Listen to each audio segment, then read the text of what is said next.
കൊല്ലം Thrikkovilvattom Dev diary ഫാമിൽ കത്തിയുമായി എത്തി സാമൂഹ്യവിരുദ്ധർ അക്രമം അഴിച്ചുവിട്ടു.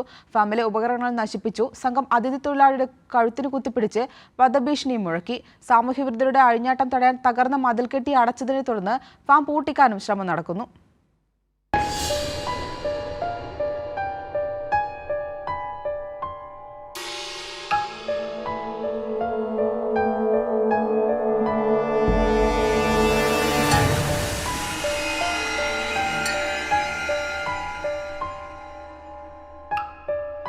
പ്രദേശത്തുള്ള 8ഓളം സാമൂഹ്യവിരുദ്ധർ ഫാമിനുള്ളിൽ കത്തിയുമായി അതിക്രമിച്ച് കടക്കുന്നതിന്റെ ദൃശ്യങ്ങളാണിത്.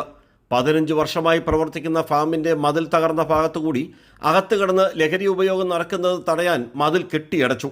CCTVയും ഇവിടെ സ്ഥാപിച്ചു. ക്യാമറ സാമൂഹ്യവിരുദ്ധ സംഘം തകർത്തു. പോലീസിൽ പരാതിപ്പെട്ടതിനെ തുടർന്ന് ഒരു കിണറിലെ ജലം മലിനമാകുന്നു എന്ന പരാതി ഉന്നയിച്ച് ഫാം പൂട്ടിക്കാൻ ശ്രമം നടത്തി.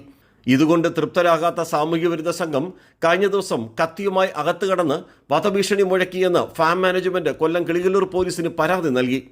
നമ്മുടെ ഫാമിലേക്ക് നിരന്തരമായിട്ട് ഫാമിൻ്റെ ബാക്ക് സൈഡിൽ ലഹരി ഉപയോഗം വർദ്ധിച്ചു വരികയും അത് നമ്മൾ തടസ്സപ്പെടുത്തുന്നതിനാണ് മതിൽ കെട്ടി തിരിച്ചതിൻ്റെ പേരിൽ ഇവർ നല്ല രീതിയിൽ നമ്മളെ ഉപദ്രവിക്കാൻ തുടങ്ങി.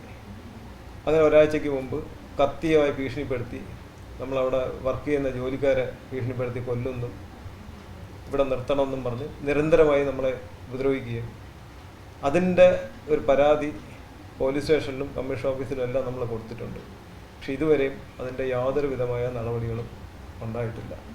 ആദ്യം ഫാമിൽ ചാണകം മുടക്കുന്ന യന്ത്രം തകർക്കാൻ ശ്രമിച്ച സംഘം തടയാൻ ശ്രമിച്ച ഇതര സംസ്ഥാന തൊഴിലാളിയെ കയ്യേറ്റം ചെയ്തതായി പരാതിയിൽ പറയുന്നു. ഫാമിലാകെ കറങ്ങി നടന്ന് അസഭ്യവർഷവും നടത്തി. കിളികല്ലൂർ പോലീസ് കേസെടുക്കാത്തതിനാൽ ഇക്കാര്യങ്ങൾ ചൂണ്ടിക്കാട്ടി ഫാം അധികൃതർ കൊല്ലം സിറ്റി പോലീസ് കമ്മീഷണർക്ക് പരാതി നൽകി. തന്റെ ഫാമിൽ അതിക്രമിച്ച് കടന്നു തുടങ്ങിയ ലഹരി ഉപയോഗം തടഞ്ഞതിന്റെ പേരിൽ വ്യവസായം തകർക്കാനും നീക്കം നടന്നു.